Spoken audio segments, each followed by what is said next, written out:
O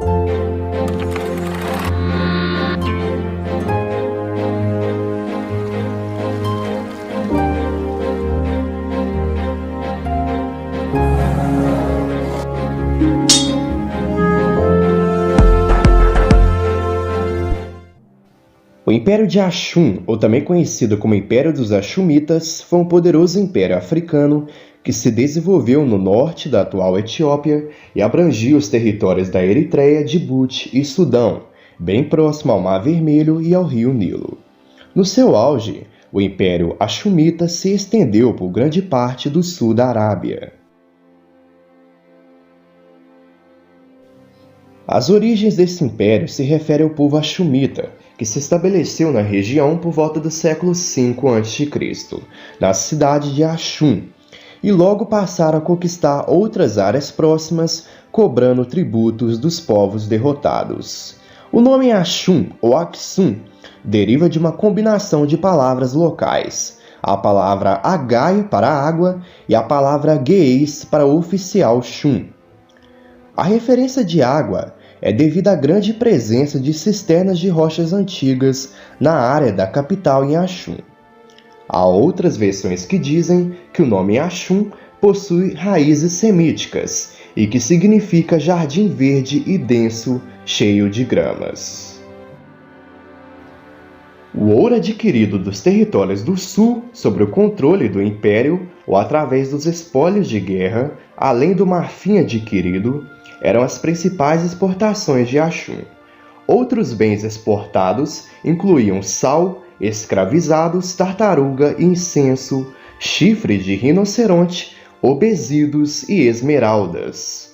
Esses bens eram levados para o porto marítimo do reino de Adoles, que eram transportados por uma caravana de camelos. Ao chegar à costa, esses bens eram trocados por itens trazidos por comerciantes árabes, como têxteis egípcios e indianos, espadas e outras armas, como ferro, contas de vidro, lâmpadas de bronze e artigos de vidro. A presença de ânforas mediterrânicas nos locais de Axum indica que bens como vinho e azeite também foram importados pelo reino. O comércio de Axum cresceu tanto que foi evidenciado itens do reino no Mediterrâneo Oriental, na Índia e no Sri Lanka. Do ponto de vista artístico, os ceramitas de Axum produziram simples mercadorias de terracota vermelha e preta. As formas de arte eram confeccionadas em simples copos, tigelas e jarros bem decorados. A decoração de desenhos geométricos foi obtida usando incisões, pinturas, selos e peças tridimensionais adicionadas. Em meados do século IV d.C., o rei de Axum, Ezana I, adotou oficialmente o cristianismo no império. Antes disso, o império havia praticado uma religião politeísta nativa, que era predominante em ambos os lados do Mar Vermelho. Além do mais, havia uma grande quantidade de judeus que se diziam descendentes da rainha de Sabá e do rei Salomão.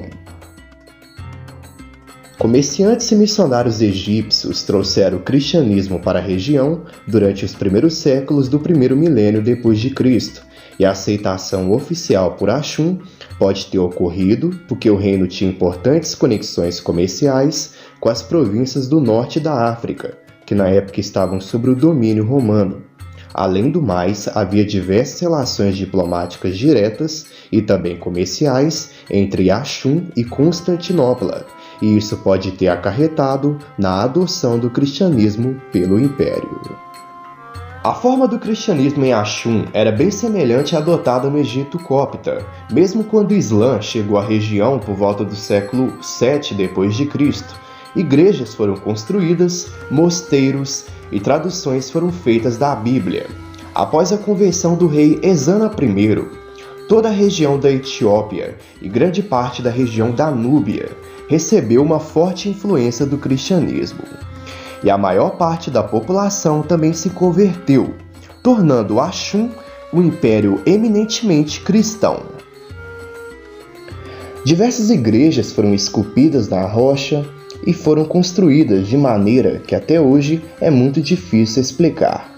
Como, por exemplo, a igreja de Lalibela, que foi batizada em homenagem ao local onde se situam na região montanhosa de Lalibela. A antiga cidade de Axum estava localizada a uma altitude de mais de 2.000 metros no norte das terras altas da Etiópia. A cidade, ocupada a partir do século I d.C., foi a capital do Império Comercial e um centro cerimonial que incluía diversos monumentos de pedra. Diversos obeliscos foram construídos, entre eles um que possuía cerca de 33 metros de altura em comprimento total e 520 toneladas de peso, o que torna o maior monolito a ter sido transportado em qualquer lugar da antiguidade. Os axumitas possuíam sua própria moeda, as moedas de ouro e prata de Axum, que apareceram a partir do século III d.C. em diante, possuíam inscrições gregas, símbolos religiosos e foram cunhadas aderindo aos padrões romanos da época. O material mais comum das milhares de moedas Axum descobertas é o bronze. As moedas são uma das poucas informações que se possui sobre o total de 20 reis que governaram o império. Um retrato do rei é geralmente acompanhado por 2 orelhas de trigo, e do rei Ezana I é representado com uma cruz cristã.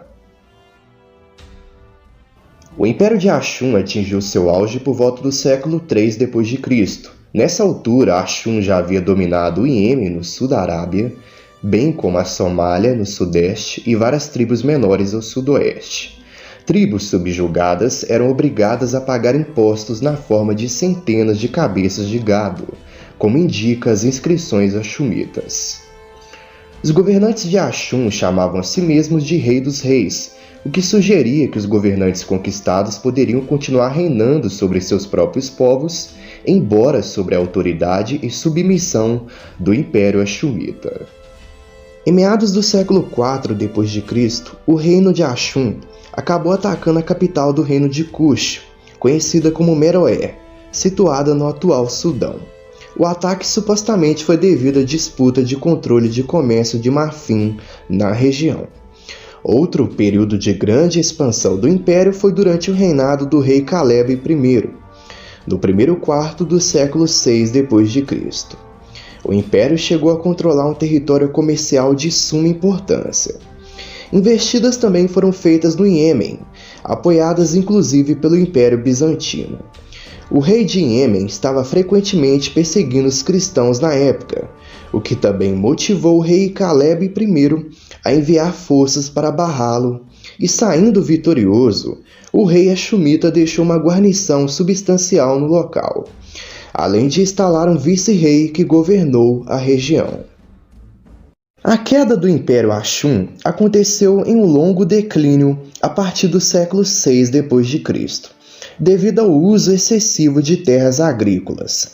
Além disso, conflitos com pastores ocidentais que pegaram partes do território e formaram pequenos reinos que frequentemente atacavam as caravanas de camelo do império.